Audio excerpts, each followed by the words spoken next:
Good morning বন্ধু, কেমন আছেন? আমি এত বছর ধরে কাজ করছি, প্রায় মোর দ্যান 30 ইয়ার্স কাজ করছি। একটা জিনিস বুঝেছি যে লেগে থাকতে হবে। যদি সাকসেস পেতে হয় লেগে থাকতে হবে। কারণ রাতারাতি কোনো জিনিস অ্যাচিভ করা সম্ভব নয় জীবনে। আমরা যদি লেগে থাকি তাহলে রোজ ছোট ছোট করে কিছু স্টেপস আমাদের কিন্তু আমাদের লক্ষ্যের দিকে এগিয়ে নিয়ে যাবে।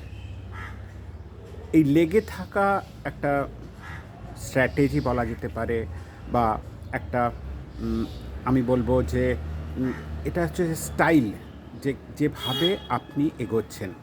আপনি সব কিছু করছেন, সব কিছুর মধ্যে দিয়ে যাচ্ছেন, ভালো মন্দ, কিন্তু লেগে থাকছেন, আপনি যেটা চাইছেন তার পেছনে লেগে থাকছেন। এটাই সাকসেসের সবচেয়ে বড় উপায়। আপনার দিনটা খুব ভালো যাক।